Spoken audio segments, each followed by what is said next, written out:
I've been having all of these really vivid, or at least memorable dreams lately, consistently, for over a month now. This particular one that I had, it really got me to thinking, and I haven't really put it down.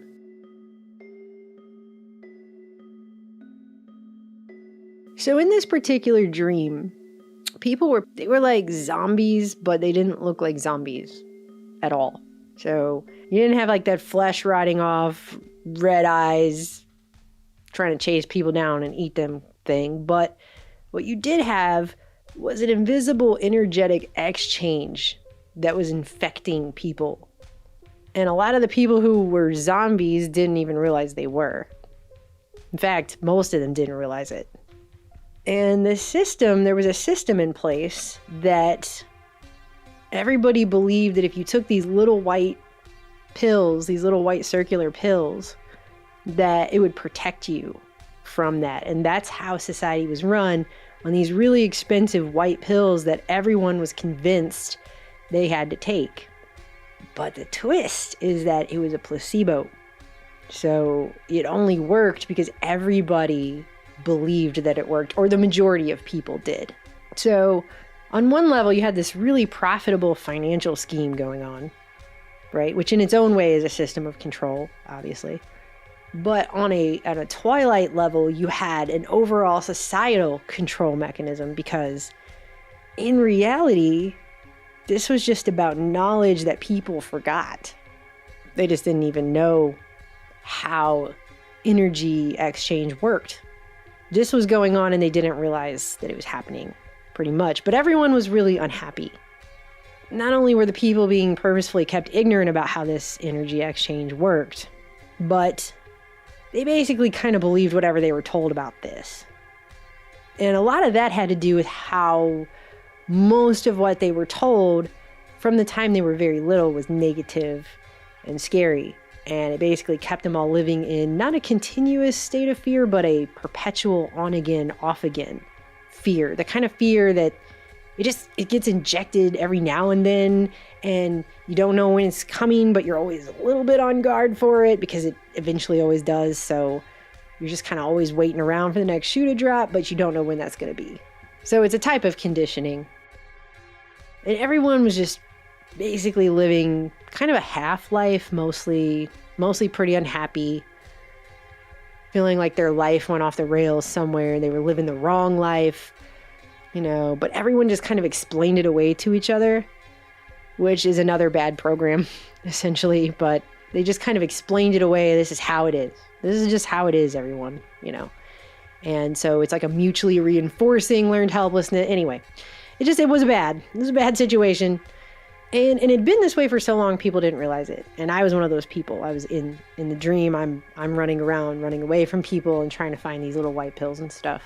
And I find one of the little white pills on the ground in the dream, but I reached out to grab it with my hand and I didn't get to it fast enough, right? So the zombie grabs my arm before I can grab the pill. It's like, oh, I almost had it. So I didn't take it fast enough to protect myself. But in that moment, I realized one fundamental thing about it, that it just was a totally unfair system. It's just totally unfair. And in the dream, I was like, this bullshit. It cannot possibly work this way. This is just simply not true, And I looked at this person who was attempting to do this to me, and I just thought no. Just thought the word no. And it was just like Neo in the Matrix kind of moment in this dream that I had. Just nope, sorry, I'm just not, I refuse to think that way. Just whatever, you can think that way, and I'm sorry that makes you so unhappy, but I'm not going to do it. I'm just not going to. So now what?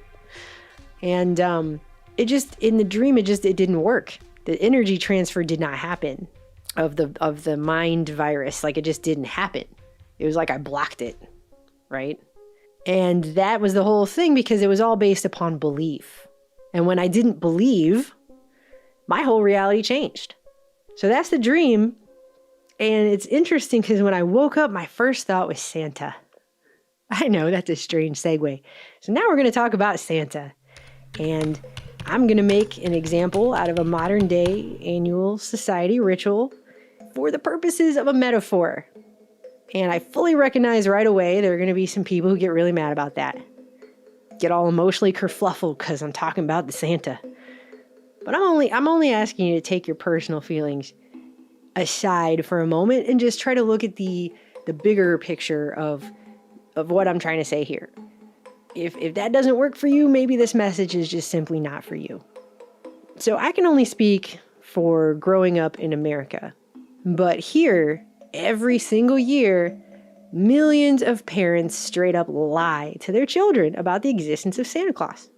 The holly jolly big fat red man who rides around on flying reindeer on Christmas giving out presents to the good girls and boys who lives up in the North Pole, and we all get together as a group, a large majority, and we impart this society-imposed lie to our kids every year. I mean, I did this before I ever decided to do any research into what holidays are. And by the way, if you got free time on your hands at all to do some reading, you might want to take a look into some of these things we celebrate as holidays. It is extremely fascinating to take a look at where some of these holidays actually, what they're based on, where they come from, what the pieces of the ritual that is being performed are meant to symbolize. It's actually very, very fascinating that people they do these things. They don't even know what this stuff stands for or where it comes from. It's incredibly interesting. But anyways, back to Santa. This is a time-honored rite of passage for our young children, where they figure out that not only was all of society colluding in a gigantic lie for years and years, their whole life up until the point where they figure it out. So from the time that they exist until the time they figure it out. But they figure out that their parents actually had to go so far as to play actors in the lie. That's pretty far, right? Because they portray the child's personal Santa each year. They buy the gifts, they fill up the stockings, they get their kids to write letters to Santa who doesn't exist. Tell him you've been good and what presents you want, little Timmy, right? They take their kids to that oftentimes questionable dude who gets paid to dress up like the Santa and get his picture taken with hundreds of little kids each year at the local mall. They even do that thing where they leave out the milk and cookies and they take a couple bites, right? So it looks like Santa did it. Make the lie extra convincing. I mean, let's just step back for a second and look at what I'm saying here. This is a massive head screw that gets delivered to each child who is put through this year after year after year till they figure it out. But people pretend that that's just fine. That's fine. That's fine to do. It's normal. That's a normal thing to do, okay? In this society. In fact, if you're a parent who doesn't want to lie to your kids that a jolly old fat man who lives in the North Pole is watching them all year in order to decide whether or not to give them presents, well, good luck, okay? Because pretty much everyone else in your child's life, pretty much everywhere else that they go in this society, those people do participate. And they will presume that you do, and if you don't, they will try to pressure you into it and act like you personally are a bad parent if you don't do it. And I actually know what that feels like. So this is a thing. And I know there are other people out there who know exactly what I'm talking about. This is an example, though. If you take all your feelings out of it for a second, just think about the ritual of doing that. It's not just a myth, okay? This isn't just imposing a myth on each new generation every single year. This is also an example of a massive deception, right? In which the majority of society actively participates annually in the name of the, quote, spirit of Christmas, right? Every major institution of society is basically in on it. The schools participate, even the ones that try to be politically correct about calling it Christmas or whatever, they still participate. They got the pageant where they have the kids sing all the holiday songs over and over and over, practicing and practicing over and over. Simplest form of brainwashing is repetition style, just hammering home that they better not shout, they better not cry, they better not pout. They're going to tell you why. It's because a big old guy in a red suit sees them when they're sleeping and knows when they're awake and apparently stalks them 24 hours a day, and he's coming to town, right? So basically it'd be like this a scary threat from the realms of a horror film, except the kids get gifts out of it, so they look forward to it, but also accept all of that as the precursor to getting the gifts, you see. they accept that this is part and parcel of the situation. Like, if you want to get the presents, do you see what I'm saying? In a way, it's a little twisted. Because in what other universe is that scenario even remotely sort of okay? A grown man who plays dress up is watching your young kid when he sleeps and when he's awake. And then after months of dedicated 24/7 stalking, he breaks into your kid's house and leaves him gifts. Is that ever otherwise cool? It's never otherwise cool, is it? Like, you better not shout, you better not cry. No, I'm getting a restraining order. That's what in the hell I'm doing. Yeah, officers, that guy over there in the red suit who spends all his time stalking children, breaking in their house to leave them presents and talking about hoes. Okay? And the stores participate in this, like crackheads want crack. They love it, obviously, because Christmas also means the big bucks. It's a huge consumer moment for this country. It's a big deal. They play that same cliche expected music on hypnotic buy stuff loop, you know, just continuously. And the store employees, from the door greeters to the cashiers, they especially like to ask the kids, what did you ask Santa for? So again, it's just one more place to get it reinforced because it's everywhere. It's everywhere. It's all over everything. And you can always spot the people who feel forced into this society-wide playtime because they're generally pissed off to be out at all. They're mad to be there. They cut people off in traffic and drive like jerks. They don't hold the door. When you see them walking past you in the store, they typically have a pained look on their face as if every step they're taking through the store is actually causing their hemorrhoids to become 1% more inflamed. But yet, there they are, still making themselves do it, right? And the stores prominently place all that decorative crap right up front, right? Because nothing says the holidays like covering your house in a bunch of plastic garbage made by people in China whose bosses have to put up that net around the building so they can't even die when they jump off of it because they want to commit suicide to escape their crappy job, otherwise known as modern-day slaves. I mean, that's what it is. That's what it is. And nobody wants to talk about it because it's the holidays. It's the season of cheer. So we're not supposed to point any of this stuff out, okay? But that's what's up. I mean, some people even line up outside on the designated Black Friday, right? They call it Black Friday, to beat the crap out of their fellow humans over $6 toasters made by the same slaves and call it good, like they really accomplished something for the privilege to demean themselves over some crap. Some cheap crap, because they got it for less than they would have paid for it otherwise, even though they already did pay, because they had to pay in their self-respect, or whatever last drop of it they had left before they went into that store and proceeded to behave like an animal over something worthless, okay? That's the thing. And the media obviously participates in this too. I mean, they just play that same set of Christmas movies over and over and over, which is just like the songs, but in movie form.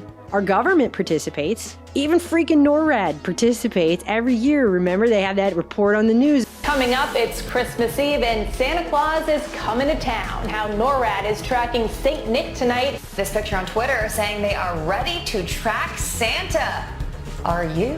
It's a very serious one. It's called NORAD, the North American Aerospace Defense Command. And each year, NORAD tracks Santa's movements across the globe in real time. About how the North American Aerospace Defense Command has tracked Santa's flight. This is a project that's run from an Air Force base in Colorado. Good morning, Captain. So, first things first, how do you track Santa? Good morning.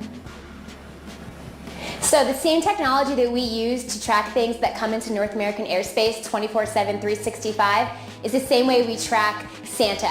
Over the oceans, and he's coming now. And it involves 1,500 volunteers taking calls and online messages, presumably from children. So Rudolph has his bright nose and it emits a lot of infrared heat. So our satellites pick up on that and we can pinpoint where he is.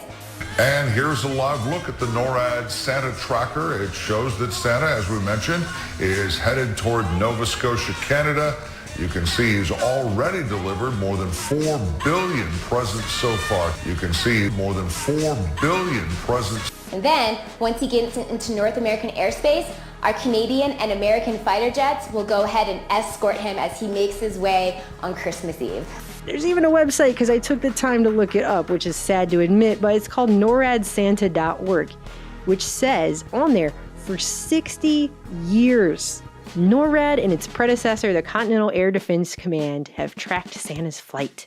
This has been going on since 1955. These days they have a 3D app to show you where Santa is. follow Santa as he makes his magical journey.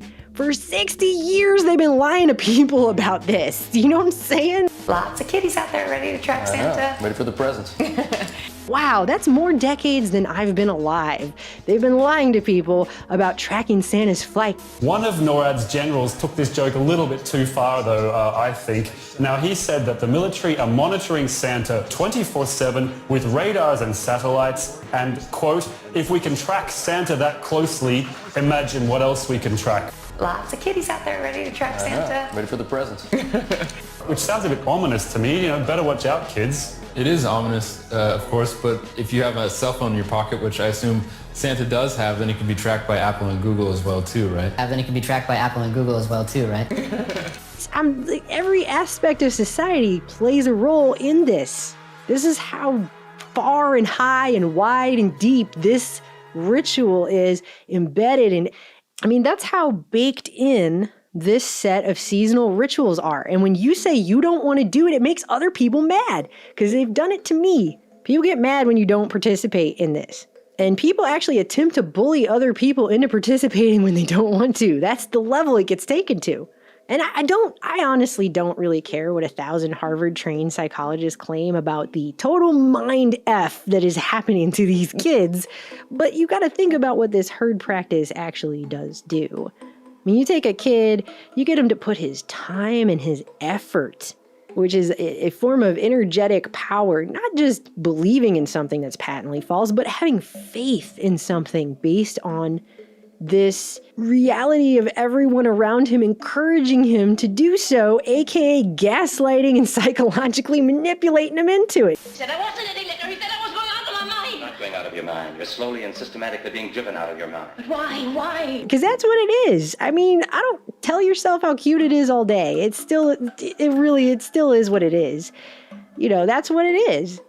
So when he figures out that this is a lie, what is that actually meant to do ultimately? Just by the way, accept a massive deception at the hands of everyone? Every institution, every person he knows, they're all lying to him, not just once, not just twice, repeatedly, every year, all of the years of his life till he's figured it out. But that's just good holiday fun, right? Right? Such a massive ritual certainly has no subconscious after effects. Of course not.